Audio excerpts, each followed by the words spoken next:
Welcome to gem academy. இந்த வீடியோல PGTRB unit 1ல இருக்கிற எலக்ட்ரானிக் டிரான்சிஷன் கான்செப்ட்ல தான் क्वेश्चन பார்க்க போறோம். First question the symmetry allowed atomic transition following is இது CSR net 2015ல கேட்ட क्वेश्चन. 4 ஆப்ஷன் கொடுத்திருக்காங்க. அந்த 4 ஆப்ஷன்ல எது கரெக்ட் ஆன்சர்னு கண்டுபிடிக்க முன்னாடி ஃபர்ஸ்ட் நம்ம செலக்ஷன் ரூல் கான்செப்ட்டை டீடைலா பார்க்கலாம். இப்போ ஒரு ஆட்டம் எடுத்துட்டோம்னா ஆட்டத்துல சென்டர்ல நியூக்ளியஸ் இருக்கும். Electron revolving around the nucleus. இப்போ எலக்ட்ரான் ஒரு ஆட்டத்துல லாஸ்ட் செல்ல இருந்துச்சுன்னா நம்ம வேலன்ஸ் செல் எலக்ட்ரான் சொல்லுவோம். அதான் கிரவுண்ட் ஸ்டேட் எலக்ட்ரான். அந்த கிரவுண்ட் ஸ்டேட் எலக்ட்ரான் மேல நம்ம எனர்ஜி சப்ளை பண்ணும்போது அந்த எலக்ட்ரான் எனர்ஜி அப்சர்வ் பண்ணிட்டு லோவர் எனர்ஜி ஸ்டேட்ல இருந்து ஹையர் எனர்ஜி ஸ்டேட்டுக்கு எக்ஸைட் ஆகும். அதே மாதிரி அந்த ஹையர் எனர்ஜி ஸ்டேட்ங்கிறது அன்ஸ்டேபிள். மறுபடியும் அந்த ஹையர் எனர்ஜி ஸ்டேட் உள்ள எலக்ட்ரான் லோயர் எனர்ஜி ஸ்டேட்டுக்கு ரிட்டர்ன் ஆகும். இப்படி எலக்ட்ரான் லோயர்ல இருந்து ஹையர் எனர்ஜி ஸ்டேட்டுக்கும் ஹையர்ல இருந்து லோயர் எனர்ஜி ஸ்டேட்டுக்கும் எலக்ட்ரான் மூவ்மெண்ட் ஆச்சுன்னா அதை நம்ம எலக்ட்ரானிக் டிரான்சிஷன் அப்படின்னு சொல்லுவோம். அப்ப அந்த எலக்ட்ரானிக் டிரான்சிஷன் வந்து எனர்ஜி சப்ளை பண்ணா மட்டும் எலக்ட்ரான் டிரான்சிஷன் ஆகுமா அப்படின்னா ஆகாது. ஓகே, அப்ப அந்த எலக்ட்ரான் டிரான்சிஷன் ஆகிறதுக்கு ஒரு சர்டன் ரூல் இருக்கு. அந்த ரூலை ஒன் பை ஒன்னா பார்க்கலாம். அதுல ஃபர்ஸ்ட் ரூல் வந்து செல் செலக்ஷன் ரூல், அடுத்து செகண்ட் வந்து sub shell selection rule, third one வந்து angular momentum change selection rule, fourth one வந்து electron spin selection rule, fifth one வந்து magnetic movement selection rule, sixth one symmetry selection rule. இந்த ரூலை one by ஒன்னா பார்க்கலாம். First shell selection rule. இப்போ ஒரு shell selection rule படி change in n value is equal to +or -1 +or -2 +or -3 +or -4. இந்த மாதிரி சேஞ்ச் இன் n வேல்யூ இருந்துச்சுன்னா அது அலௌடு டிரான்சிஷன். ஒரு ஆட்டம் எடுத்துட்டோம்னா சென்ட்ரல் நியூக்ளியஸ் இருக்கும். அது ஃபர்ஸ்ட் செல் கே செல், செகண்ட் செல் எல் செல், தேர்ட் செல் எம் செல், ஃபோர்த் செல் என் செல் சொல்லுவோம். அப்போ ஒரு செல்ல இருந்து இன்னொரு செல்லுக்கு எலக்ட்ரான் டிரான்சிஷன் ஆச்சுன்னா அந்த சேஞ்ச் இன் n வேல்யூ வந்து +or -1 +or -2 இந்த வேல்யூ வந்துச்சுன்னா அது அலௌடு டிரான்சிஷன். ஃபார் எக்ஸாம்பிள், இப்போ கே செல்ல இருந்து எல் செல்லுக்கு எலக்ட்ரான் டிரான்சிஷன் ஆச்சுன்னா கே செல்லோட வேல்யூ வந்து 1, எல் செல்லோட வேல்யூ வந்து 2. அப்போ 1 - 2 இருந்துச்சுன்னா வேல்யூ வந்து -1 வருது. -1 இருந்தா பாருங்க, +or -1 இருந்தா அது அலௌடு டிரான்சிஷன். ஓகே, அதே மாதிரி எம் செல்ல இருந்து கே செல்லுக்கு எலக்ட்ரான் டிரான்சிஷன் ஆச்சுன்னா எம் செல்லோட வேல்யூ வந்து 3, அதே கே செல்லோட வேல்யூ வந்து 1. அப்ப 3 - 1 வேல்யூ என்னன்னா 2. அப்ப +or -2 இருந்துச்சுன்னா அதுவும் அலௌடு டிரான்சிஷன் தான். ஓகே, அப்போ ஒரு ஆட்டத்துல எலக்ட்ரான் வந்து எந்த செல்ல இருந்து எந்த செல்லுக்கும் எலக்ட்ரான் டிரான்சிஷன் ஆகலாம். All the transition are allowed. Okay, no forbidden. அடுத்தது orbital subshell selection rule or Laporte selection rule. Change in L value +or -1. Okay, change in L value வந்து +or -1 இருந்துச்சுன்னா அது அலௌடு டிரான்சிஷன். இப்போ மொத்தம் orbital 4 orbital இருக்கு. SPDF 4 orbital இருக்கு. இப்போ ஒரு கோஆர்டினேஷன் காம்பவுண்ட் எடுத்துட்டோம்னா அதுல லிகாண்ட்ல இருந்து எலக்ட்ரான் வந்து சென்ட்ரல் மெட்டல் ஆட்டத்துக்கு டிரான்சிஷன் ஆகலாம். ஓகே, அப்போ சென்ட்ரல் மெட்டல் ஆட்டத்துல வேக்கன்ட் டி ஆர்பிட்டல் இருக்கும், லிகாண்ட்ல ஃபீல்டு பி ஆர்பிட்டல் இருக்கும். அப்போ பி ஆர்பிட்டல்ல இருந்து டி ஆர்பிட்டலுக்கு எலக்ட்ரான் டிரான்சிஷன் ஆகுது அலௌடா பர்மிட்டனா அப்படின்னு பார்க்க போறோம். இப்போ பி ஆர்பிட்டலோட எல் வேல்யூ வந்து 1, இதே டி ஆர்பிட்டலுக்கு எல் வேல்யூ வந்து 2. இதே எஸ் ஆர்பிட்டலா இருந்துச்சுன்னா எல் வேல்யூ வந்து 0, பினா 1, டினா 2, எஃப்னா 3. ஓகே, இப்போ பி ஆர்பிட்டல் இருந்து டி ஆர்பிட்டலுக்கு எலக்ட்ரான் டிரான்சிஷன் ஆகும்னா அப்போ 1 - 2. அப்போ சேஞ்ச் இன் எல் வேல்யூ வந்து என்ன 1 - 2. அப்போ 1 - 2 இருந்தா -1. அப்போ -1 இருந்தா அலௌடு டிரான்சிஷன். ஆனா சேஞ்ச் இன் என் வேல்யூ வந்து +or -1 +1 இருந்தாலும் சரி -1 இருந்தாலும் சரி அலௌடு டிரான்சிஷன். அப்போ லிகாண்ட்ல இருந்து மெட்டலுக்கு எலக்ட்ரான் டிரான்சிஷன் ஆகுறது அலௌடு டிரான்சிஷன். அதே மாதிரி ஒரு காம்பவுண்ட் வந்து கலரா இருக்கும் அப்படின்னா டிடி டிரான்சிஷன் நடக்கணும். டிடி டிரான்சிஷனுங்கிறது அலௌடா நாட் அலௌடா அப்படின்னு பார்க்கலாம், பர்மிட்டனான்னு பார்க்கலாம். இப்போ ஒரு டி ஆர்பிட்டால இருந்து டி ஆர்பிட்டலுக்கு எலக்ட்ரான் டிரான்சிஷன் ஆச்சுன்னா அப்போ டி ஆர்பிட்டலோட எல் வேல்யூ 2, இன்னொரு டி ஆர்பிட்டலோட எல் வேல்யூ 2. ஓகே, அப்போ சேஞ்ச் இன் எல் வேல்யூ 2 - 2. அப்போ 2 - 2 இருந்துச்சுன்னா வேல்யூ 0. அப்போ 0வா இருக்குது. அப்போ இது பர்மினன்ட். அப்போ டிடி டிரான்சிஷனுங்கிறது லபோர்டி செலக்ஷன் ரூல் படி பர்மினன்ட். அதே மாதிரி ஒரு காம்பவுண்ட் சிமெட்ரியா இருந்துச்சுன்னா அந்த சிமெட்ரி சென்டர் ஆஃப் சிமெட்ரி இருந்துச்சுன்னா அது ஜி அப்படின்னு சொல்லுவோம். அப்போ ஜெரைடு டு அன்ஜெரைடு போனுச்சுன்னா அலௌடு டிரான்சிஷன், ஜெரைடு டு ஜெரைடோ, அன்ஜெரைடு டு அன்ஜெரைடோ போனா அது பர்மினன்ட். ஓகே, அப்போ ஜெரைடு டு அன்ஜெரைடு டிரான்சிஷன் தான் allowed transition centre of symmetry இருக்கக்கூடிய காம்பவுண்ட். இப்போ சென்டர் ஆஃப் சிமெட்ரி ஒரு காம்பவுண்ட்ல இல்லை அப்படின்னா அது அன்ஜெரைடு டு அன்ஜெரைடு மட்டும் allowed transition. Spin selection rule. Okay, change in spin is equal to 0. அதாவது change in delta S value வந்து 0வா இருந்துச்சுன்னா அது spin allowed transition. Delta S not equal to 0வா இருந்தா ஸ்பின் பர்மினன்ட் அப்படின்னு சொல்லுவோம். இப்போ எக்ஸாம்பிள் பார்க்கலாம். இப்போ சிங்குலெட் எடுத்துருக்கோம். S0ங்கிறது சிங்குலெட், S1ங்கிறது ஃபர்ஸ்ட் எக்ஸைட்டட் ஸ்டேட், அதாவது singlet first singlet excited state. அதே மாதிரி D1ங்கிறது first excite state of triplet state. Okay, singular ஸ்டேட்ல இருந்து சிங்குலர் ஸ்டேட்டுக்கு எலக்ட்ரான் டிரான்சிஷன் ஆச்சுன்னா அது அலௌடு. அதே மாதிரி சிங்குலர் ஸ்டேட்ல இருந்து ட்ரிபிளட் ஸ்டேட்டுக்கு எலக்ட்ரான் டிரான்சிஷன் ஆச்சுன்னா அது நாட் அலௌடு. ஓகே, அப்போ அலௌடு டிரான்சிஷனா பாருங்க, சிங்குலட் to சிங்குலட்டோ, doublet to டபுளட்டோ, triplet to triplet இந்த மாதிரி டிரான்சிஷன் ஆச்சுன்னா அலௌடு டிரான்சிஷன் சொல்லுவோம். பர்பிடன்னா சிங்குலட் டு டபுளட்டோ இல்ல சிங்குலட் டு ட்ரிபிளட்டோ இல்ல டபுளட் டு ட்ரிபிளட்டோ இந்த மாதிரி டிரான்சிஷன் ஆச்சுன்னா அது பர்பிடன் அப்படின்னு சொல்லுவோம் ஸ்பின் செலக்ஷன் ரூல் படி. அடுத்தது ப்ராப்ளம் பார்க்கலாம். Titanium hexa Aqua 3+ whether its spin allowed or spin forbidden. இப்போ இந்த காம்ப்ளெக்ஸ்ல டைட்டானியத்தோட ஆக்சிடேஷன் ரேட் +3ல இருக்கு. அப்ப +3 இருந்துச்சுன்னா எலக்ட்ரானிக் கான்ஃபிகரேஷன் 3d1. அப்ப 3d ஆர்பிட்டல்ல 1 எலக்ட்ரான் நம்ம ஃபில் பண்ணியிருக்கோம். அப்போ நம்ம கோஆர்டினேஷன் அமௌண்ட் அதுல அக்வா இருக்குது. அப்போ அக்வா காம்பவுண்ட் இருந்துச்சு அப்படின்னா அது ரெண்டா ஸ்பிளிட் ஆகும். T2g ஆர்பிட்டால் ஒன்று EG ஆர்பிட்டால் ஒன்று. அப்போ T2gல ஒரு எலக்ட்ரான் ஃபில்அப் ஆகும். ஓகே, அப்போ இந்த T2gல ஒரு எலக்ட்ரான் இருந்துச்சுன்னா அதுக்கு ஸ்பின் மல்டிப்ளிசிட்டி படி ஃபார்முலா என்ன 2s+1. இப்போ s வேல்யூங்கிறது என்னன்னா ஸ்பின் ஒரே ஒரு அன்பேர்ட் எலக்ட்ரான் இருக்கு. ஒரு அன்பேர்ட் எலக்ட்ரானுக்கு வேல்யூ வந்து 1/2. அப்போ s வேல்யூ 1/2 அப்ளை பண்ணியிருக்கோம். அப்போ 2 கேன்சல் ஆயிரும். ரிமைனிங் 1+1 1+1 இருந்துச்சுன்னா 2. அப்போ ஸ்பின் மல்டிப்ளிசிட்டி வேல்யூ வந்து இங்க 2 வருது. இதே மாதிரி இங்க இருக்கக்கூடிய எலக்ட்ரான் T2gல இருக்கக்கூடிய எலக்ட்ரான் லைட் எனர்ஜி நம்ம அப்ளை பண்ணும்போது இந்த எலக்ட்ரான் லைட் எனர்ஜி அப்சர்வ் பண்ணிட்டு T2gல இருந்து EG ஆர்பிட்டாலுக்கு எக்ஸைட் ஆகும். அப்படி EG ஆர்பிட்டாலுக்கு எலக்ட்ரான் எக்ஸைட் ஆகும்போது இதோட ஸ்பின் மல்டிப்ளிசிட்டி வேல்யூ பார்க்கலாம். இப்போ 2s+1 s வேல்யூ பாருங்க, இங்கேயும் ஒரே ஒரு அன்பேர்ட் எலக்ட்ரான் தான் இருக்கு. அப்போ s வேல்யூ வந்து 1/2 தான். அப்போ 2 கேன்சல் ஆயிரும். 1+1 1+1 2. இப்போ s கிரவுண்ட் ஸ்டேட்ல இருக்கும்போது அதோட ஸ்பின் மல்டிப்ளிசிட்டி வேல்யூ 2. இதே ஃபர்ஸ்ட் எக்ஸைட் ஸ்டேட்டுக்கு போகும்போது அதோட வேல்யூ எக்ஸைட் ஆகும்போது அதோட ஸ்பின் மல்டிப்ளிசிட்டி வேல்யூ 2. இப்போ change in spin multiplicity value கண்டுபிடிக்கலாம். அப்போ s0 - s1 2 - 2 2 - 2 இருந்துச்சுன்னா 0. அப்போ டெல்டா s வேல்யூ வந்து 0 இருந்துச்சுன்னா அது spin allowed transition. Okay, allowed transition. இப்போ அதே மாதிரி எக்ஸாம்பிள் பார்க்கலாம். இப்போ டேம் சிம்பிள் கொடுத்துருக்கோம் s2p. இப்போ s2pல இதோட ஸ்பின் மல்டிப்ளிசிட்டி பாருங்க 2 2 2 2 இருந்துச்சுன்னா 2 - 2 0. 2 - 2ங்கிறது அலௌடு டிரான்சிஷன். அடுத்தது T2f டேம் சிம்பிள் கொடுத்துருக்கோம். அதுல ஸ்பின் மல்டிப்ளிசிட்டி 3 3ன்னு கொடுத்துருக்கோம்.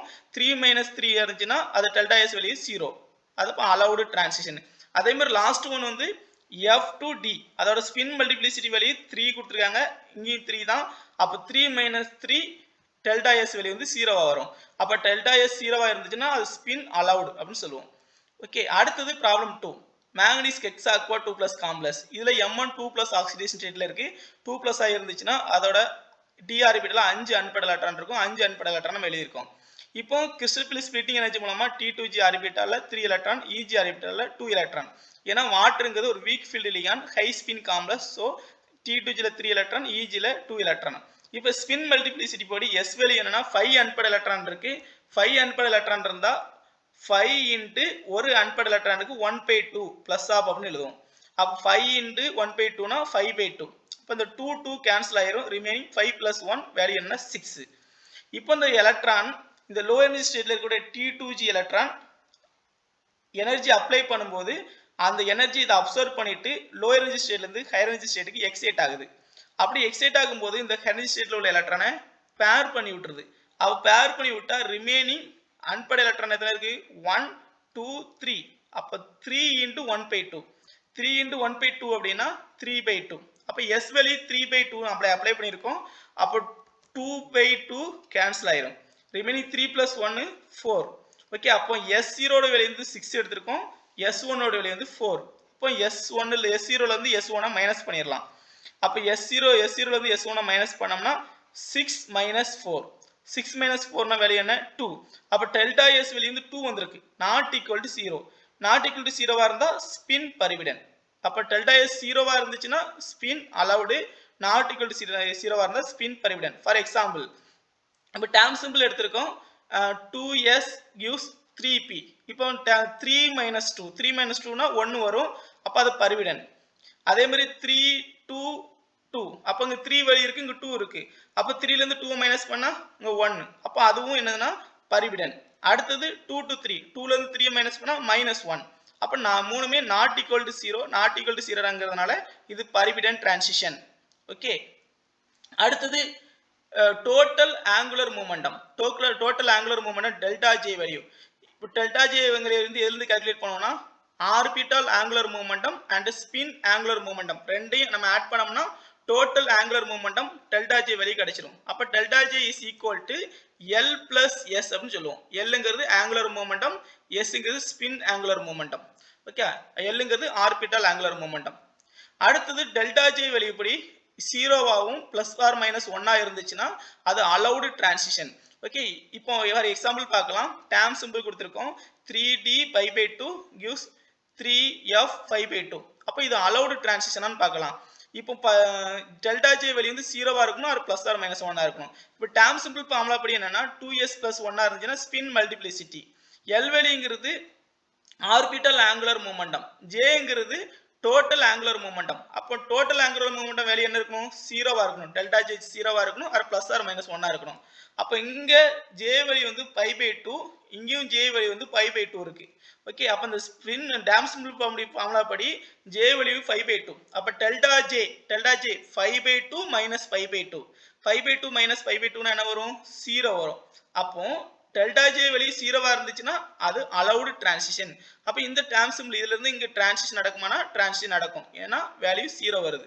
ஓகே, அடுத்தது magnetic momentum. Magnetic momentum 3 orientation இருக்கும். ஒன்று பிளஸ் ஆர் மைனஸ் 1, அடுத்தது 0. Okay, 3 orientation. அடுத்தது shortcut of selection rule. First நம்ம செல் செலக்ஷன் ரூல் பார்த்தோம். அதோட value plus or minus 1, plus or minus 2, plus or minus 3, plus or minus 4 etcetera. அடுத்தது orbital selection rule பார்த்தோம். அதுல டெல்டா எல் வெளியே வந்து பிளஸ் ஆர் மைனஸ் 1 இருந்தா அது அலௌடு டிரான்சிஷன், லெபர்ட்டி அலௌடு டிரான்சிஷன் சொல்லுவோம். இது 0 ஆர் பிளஸ் ஆர் மைனஸ் 2 இருந்துச்சுன்னா லெபர்ட்டி பர்மிடன் அப்படின்னு சொல்லுவோம். அடுத்து ஸ்பின் செலக்ஷன் ரூல்ல டெல்டா எஸ் வெளியே 0வா இருந்தா ஸ்பின் அலௌடு, இது பிளஸ் ஆர் மைனஸ் 1 இருந்துச்சுன்னா ஸ்பின் பர்மிடன் அப்படின்னு சொல்லுவோம். அடுத்து ஆங்குலர் மூமெண்ட் வந்து delta J is equal to 0 or plus or minus 1 இருந்துச்சுன்னா அது அலௌடு டிரான்சிஷன். அதே மாதிரி மேக்னெட்டிக் மூமெண்ட் வந்து 0 ஆர் பிளஸ் ஆர் மைனஸ் 1 இருந்தா அது அலௌடு டிரான்சிஷன். ஓகே, இப்போ நம்ம சிமெட்ரி செலக்ஷன் ரூல் பார்க்கலாம். இப்போ நம்ம ஆர்பிட்டல் எடுத்துட்டோம்னா three different type of orbital இருக்கு. ஒன்று பாண்டிங், ஆன்டி பாண்டிங், அடுத்து நான் பாண்டிங் ஆர்பிட்டல். இப்போ நம்ம பாண்டிங் மாலிகுலர் ஆர்பிட்டல்ல சிக்மா பை எடுத்திருக்கோம். ஆன்டி பாண்டிங் மாலிகுலர் ஆர்பிட்டல்ல சிக்மா ஸ்டார் பை ஸ்டார் எடுத்திருக்கோம். ஓகே, 5 ஸ்டார் வந்து ஹையர் எனர்ஜி ஆர்பிட்டல்.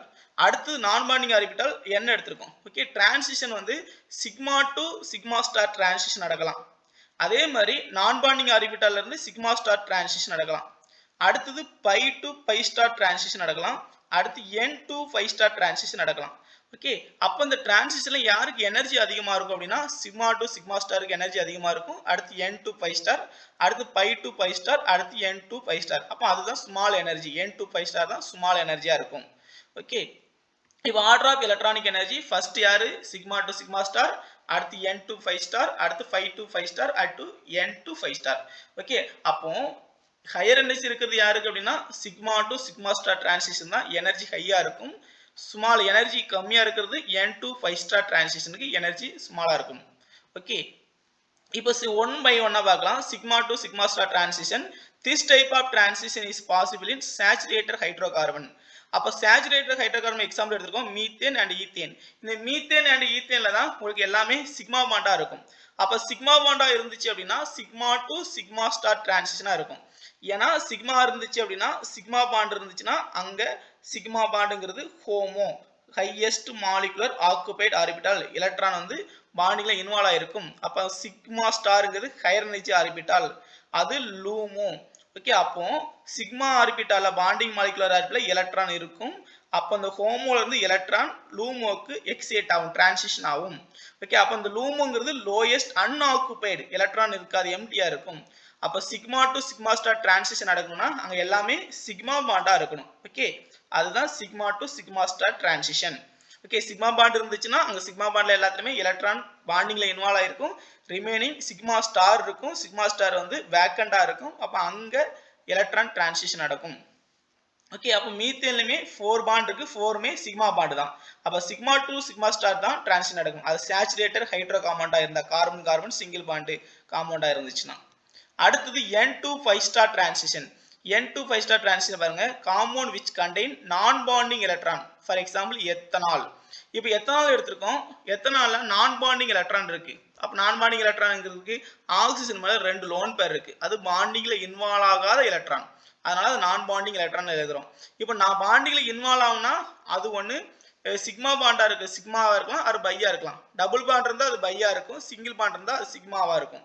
ஓகே, அப்ப ரிமைனிங் இருக்குது எல்லாமே என்ன சிக்மா பாண்ட் தான்.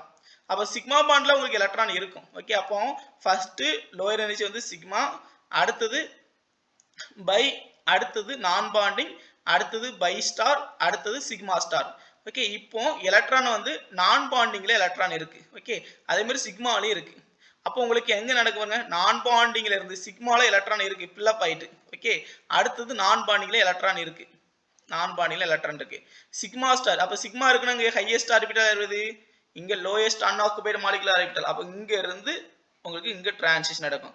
அப்ப லூமுங்கிறது யார் அப்படின்னா லோயஸ்ட் அன்ஆக்குபைடு மாலிகுலர் ஆர்பிட்டால்ங்கிறது சிக்மா ஸ்டார் தான் இருக்கு எம்டியா. ஏன்னா இங்க சிக்மா வந்து எலக்ட்ரான் ஃபில்லப் ஆயிருக்கு. அப்ப n ல இருந்து 5 ஸ்டார் சிக்மா ஸ்டாருக்கு டிரான்சிஷன் நடக்கும், லூமோக்கு டிரான்சிஷன் நடக்கும். ஓகே, அப்போ இங்க கார்பன்ல வந்து சிக்மா இருக்குன்னா சிக்மா ஸ்டார்ங்கிறது எம்டியா இருக்கும். அப்ப இந்த லோன் பேர்ல இருந்து சிக்மா ஸ்டார் ஆர்பிட்டாலுக்கு டிரான்சிஷன் நடக்கும். அடுத்தது டிரான்சிஷன் பாருங்க 5 to pi star transition. 5 to pi 5 star transition நடக்கும்னா அன்சேச்சுரேட்டட் காம்பவுண்ட் இருக்கும். அன்சேச்சுரேட்டட்னா கார்பன் கார்பன் டபுள் பாண்டோ ஆர் ட்ரிபிள் பாண்டோ இருந்தா, ஃபார் எக்ஸாம்பிள் ஈத்தீன் எடுத்துக்கோம். அப்ப ஈத்தீன் காம்பவுண்ட்ல உங்களுக்கு டபுள் பாண்ட் இருக்கு. அப்போ ஒரு பாண்டு சிக்மா பாண்டு, ரெண்டாவது பாண்டு பை பாண்டு. பை பாண்ட்ல எலக்ட்ரான் இருக்கும். அப்ப பை பாண்ட்ல எலக்ட்ரான் இருந்துச்சுன்னா அது ஹோமோ. ஓகே, அப்போ பாண்டிங்ல எலக்ட்ரான் இன்வால்வ் ஆயிருக்கும். அதே மாதிரி மேல 5 ஸ்டார் ஆர்பிட்டால் இருக்கும், எம்டியா இருக்கும், அது லூமோ அப்படின்னு சொல்லுவோம். அப்போ 5ல இருந்து பாண்டிங் மாலிகுலர் ஆர்பிட்டால் இருந்து ஆன்டி பாண்டிங் மாலிகுலர் ஆர்பிட்டாலுக்கு எலக்ட்ரான் டிரான்சிஷன் ஆகும். ஓகே, அடுத்தது n to pi star transition. n to pi star transition example acetone. இப்போ அசிட்டோன்ல பாருங்க ஆக்சிஜன் மேல லோன் பேர் இருக்கு. அப்ப லோன் பேர் இருந்தாலும் இது என்ன சொல்லுவோம் நான் பாண்டிங் மாலிகுலர் ஆர்பிட்டால். அப்ப அது n. அதே மாதிரி 5 ஸ்டார், 5 ஸ்டார் நான் கண்டிப்பா இங்க என்ன இருக்கணும் பை பாண்ட் இருக்கணும். அப்ப இந்த C டபுள் பாண்ட் ஓல பை பாண்ட் இருக்கு. அப்ப டபுள் பாண்ட் இருக்கு, டபுள் பாண்ட் இருந்துச்சுன்னா டபுள் பாண்ட்ல எலக்ட்ரான் ஃபில்லப் ஆயிருக்கும், அது 5 ஆர்பிட்டால். அடுத்தது அது எம்டியா இருக்குது 5 ஸ்டார் ஆர்பிட்டால். அப்போ நான் பாண்டிங்ல இருந்து 5 ஸ்டார் ஆர்பிட்டாலுக்கு எலக்ட்ரான் டிரான்சிஷன் ஆகும். அதனால n to pi star transition. அப்ப n to pi star transition ஆகும்னா அந்த காம்பவுண்ட்ல பை பாண்டும் இருக்கணும், அதே மாதிரி ஹெட்ரோ ஆட்டமும் இருக்கணும். அப்படி இருந்துச்சுன்னா n to pi star transition நடக்கும். இப்போ क्वेश्चन பார்க்கலாம். ஃபர்ஸ்ட் क्वेश्चन பாருங்க, the symmetry allowed atomic transition following is இது CSR net 2015ல டிசம்பர் மந்த் கேட்ட क्वेश्चन. 4 ஆப்ஷன் கொடுத்திருக்காங்க. இப்போ 4 ஆப்ஷன் எப்படி கண்டுபிடிக்கலாம் அப்படினு பாருங்க. ஃபர்ஸ்ட் டேர்ம் சிம்பிள் பார்க்கலாம். டேர்ம் சிம்பிள் ஃபார்முலா என்னன்னா 2s + 1 lj. அப்போ 2s + 1ங்கிறது ஸ்பின் மல்டிப்ளிசிட்டி, lங்கிறது ஆர்பிட்டால் ஆங்குலர் மொமெண்டம், jங்கிறது டோட்டல் ஆங்குலர் மொமெண்டம். இப்போ ஸ்பின் மல்டிப்ளிசிட்டி படி டெல்டா s வேல்யூ என்னவா இருக்கணும் 0வா இருக்கணும். ஓகே, அப்ப டெல்டா s வேல்யூ 0வா இருக்கணும். அப்ப டெல்டா s வேல்யூ 0வா இருந்தா அது அலௌட் டிரான்சிஷன். ஓகே, அப்போ எது அலௌட் டிரான்சிஷன் அப்படின்னு கேட்டிருக்காங்க. அப்ப டெல்டா s வேல்யூ ஃபர்ஸ்ட் 0வா இருக்கணும் ஸ்பின் மல்டிப்ளிசிட்டி கான்செப்ட் படி. அப்போ இங்க 3 to 1 ன்னு இருக்கு. 3ல இருந்து 2 1 மைனஸ் பண்ணா 2 வரும். அப்போ அது நாட் ஈக்குவல் டு 0. அப்போ A ஆப்ஷன் வராது. அதே மாதிரி B ஆப்ஷன்ல 3 to 3. அப்ப 3 to 3னா 0 வரும். அப்போ 3 இருந்தா அது ஸ்பின் அலௌட் டிரான்சிஷன். அதே மாதிரி C ஆப்ஷன்ல 3 to 1 ன்னு கொடுத்திருக்காங்க. 3 - 1னா 2. அப்ப அது நாட் ஈக்குவல் டு 0, அது பர்பிடன். அடுத்து D ஆப்ஷன்ல 3 to 3. அப்ப 3ல இருந்து 3 மைனஸ் பண்ணா அப்போ அது 0 வரும், அது அலௌட் டிரான்சிஷன். அப்போ B ஆப்ஷனா D ஆப்ஷனா அப்படின்னு பார்க்கலாம். இப்போ அடுத்தது நம்ம L வேல்யூ செக் பண்ணிக்கலாம். ஆர்பிட்டால் ஆங்குலர் மூவ்மெண்ட் வேல்யூ 0 இருந்துச்சுன்னா அலௌட், பிளஸ் ஆர் மைனஸ் 1 இருந்தாலும் அலௌட். ஓகே, அப்ப B ஆப்ஷனையும் D ஆப்ஷன் செக் பண்ணி பார்க்கலாம். B ஆப்ஷன் பாருங்க. B ஆப்ஷன்ல F to D ன்னு கொடுத்திருக்காங்க. if Fங்கிறது L வேல்யூ என்னன்னா 3. அப்ப D க்கு L வேல்யூ வந்து என்ன? D க்கு L வேல்யூ வந்து 2. அப்ப ரெண்டையும் செக் பண்ணி பார்க்கலாம். if F க்கு 3, D க்கு வந்து 2. அப்ப 2 - 3. 2 - 3 இருந்துச்சுன்னா வேல்யூ வந்து -1. அப்ப 3 2 - 1 போட்டாலும் +1. அப்ப பிளஸ் ஆர் மைனஸ் 1 இருந்துச்சுன்னா அது அலௌட் டிரான்சிஷன். ஓகே, அப்போ அலௌட் டிரான்சிஷன் எதுன்னு கேட்டிருக்காங்க, பிளஸ் ஆர் மைனஸ் 1 இருந்தா அது அலௌட். இதே மாதிரி D ஆப்ஷன் செக் பண்ணி பார்க்கலாம். F வேல்யூ என்ன? F வேல்யூ வந்து 3. ஓகே, அதே மாதிரி B ஆர்பிட்டாலுக்கு L வேல்யூ வந்து என்ன 1. அப்ப 3 - 1. 3 - 1 இருந்துச்சுன்னா வேல்யூ என்ன 2. அப்ப 2 இருந்துச்சுன்னா டெல்டா L வேல்யூ வந்து 0வும் பிளஸ் ஆர் மைனஸ் 1 இருந்தா அலௌட். அப்போ 2 இருந்துச்சுன்னா அது forbidden. Okay, not allowed. Okay, அப்போ option B is correct answer. அடுத்த செகண்ட் கொஸ்டின் பார்க்கலாம். The electric dipole allowed transition among the following is இது CSR net 2015ல ஜூன் மந்த் கேட்ட கொஸ்டின். 4 ஆப்ஷன் கொடுத்திருக்காங்க. இப்போ ஃபர்ஸ்ட் நம்ம டேர்ம் சிம்பிள் ஃபார்முலா பார்க்கலாம். Term symbol formula படி 2s + 1 LJ. ஓகே, இங்க டேர்ம் சிம்பிள் தான் கொடுத்திருக்காங்க. அதனால J வேல்யூ என்னது அப்படினா J வேல்யூ இங்க கொடுக்கல. 2s + 1ங்கிறது ஸ்பின் மல்டிப்ளிசிட்டி, Lங்கிறது ஆர்பிட்டல் ஆங்குலர் மொமெண்டம். இப்போ ஃபர்ஸ்ட் நம்ம ஸ்பின் மல்டிப்ளிசிட்டி படி 0 யாருக்கு வருதுன்னு செக் பண்ணலாம். அதான் அலௌட் டிரான்சிஷன். ஓகே, இப்போ 3 - 3 இருக்கு. அப்ப 3 - 3 னா 0. அப்போ ஏங்கிறது allowed transition spin multiplicity selection rule படி. அடுத்தது செகண்ட் ஆப்ஷன் 3 - 1 கொடுத்திருக்காங்க. 3 - 1 னா 2 வேல்யூ வரும். அப்போ 2 இருந்துச்சுன்னா நாட் ஈக்குவல் டு 0, அது நாட் அலௌட் பர்மினன்ட். அடுத்து சி ஆப்ஷன் 3 - 3. அப்ப 3 - 3 இருந்துச்சுன்னா அது அலௌட் டிரான்சிஷன். அப்போ சி ஆப்ஷன் வரலாம். அடுத்து டி ஆப்ஷன்ல 3 - 1. 3 - 1 னா 2. 2 னா நாட் ஈக்குவல் டு 0. அப்ப அது பர்மினன்ட். இப்போ ஏ ஆப்ஷன் சி ஆப்ஷன்ல அது செக் பண்றதுக்கு அடுத்தது ஆர்பிட்டல் ஆங்குலர் மூவ்மெண்ட்டை செக் பண்ணலாம். ஆர்பிட்டல் ஆங்குலர் மூவ்மெண்ட்ல 0 வரலாம். அது பிளஸ் ஆர் மைனஸ் 1 இருந்தா அது அலௌட் டிரான்சிஷன். ஓகே, இப்போ ஃபர்ஸ்ட் ஏ வேல்யூ செக் பண்ணி பாருங்க. ஏ வேல்யூ செக் பண்ணி பார்த்தா ஃபர்ஸ்ட் ஏ வேல்யூ வந்து எஸ் ஆர்பிட்டலுக்கு வந்து என்ன வரும்? 0 வரும். இதே டி ஆர்பிட்டலுக்கு வந்து 2 வரும். அப்போ 0வும் 2 இருந்துச்சுன்னா 0வும் 2, 2ல இருந்து 0 மைனஸ் பண்ணா 2 வரும். அப்போ இங்க வேல்யூ வந்து L value, change in L value வந்து இங்க 2 வருது. 2 வந்துச்சுன்னா இது பர்மினன்ட், நாட் அலௌடு. ஓகே, அடுத்து சி ஆப்ஷன் செக் பண்ணி பாருங்க. இது S ஆர்பிட்டாலுக்கு வந்து 0, இது B ஆர்பிட்டாலுக்கு வந்து 1. அப்போ 0 - 1 என்ன? -1. -1 இருந்துச்சுன்னா டெல்டா எல் வேல்யூ வந்து -1 வருது. -1 இருந்துச்சுன்னா இது அலௌட் டிரான்சிஷன். ஓகே, அப்போ C option is correct answer. Okay, அப்போ எஸ்பில இருந்து நம்ம டெல்டா எல் வேல்யூ செக் பண்ணும்போது எஸ் ஆர்பிட்டாலுக்கு வந்து 0, இதே பி ஆர்பிட்டாலுக்கு வந்து 1. அப்போ 0ல இருந்து 1 மைனஸ் பண்ணா -1. -1 இருந்துச்சுன்னா அது அலௌட் டிரான்சிஷன். ஓகே, அடுத்த क्वेश्चन பாருங்க. which of the following electronic transition is allowed based on the selection rule for the molecule without a center of symmetry? center of symmetry இருந்துச்சு அப்படின்னா center of symmetry இருந்துச்சுன்னா G2 geride to ungeride வந்து allowed transition. Okay, allowed transition. இதே ungeride to ungeride geride to geride இருந்துச்சுன்னா பர்மினன்ட் அப்படின்னு சொல்லுவோம். center of symmetry இருக்கக்கூடிய காம்பவுண்டுக்கு. இதே சென்ட்ரா without centre of symmetry compound இருந்துச்சுன்னா அதுல ஒண்ணே ஒன்று மட்டும் அலௌட் டிரான்சிஷன். அது என்னன்னு உங்களுக்கு ஆன்சர் தெரிஞ்சா உங்களோட ஆன்சரை கமெண்ட் பாக்ஸ்ல சொல்லுங்க. இந்த வீடியோ பிடிச்சிருந்தா லைக் பண்ணுங்க, கமெண்ட் பண்ணுங்க, நம்ம சேனலை சப்ஸ்கிரைப் பண்ணுங்க. மீண்டும் இன்னொரு வீடியோல சந்திக்கலாம். தேங்க்யூ.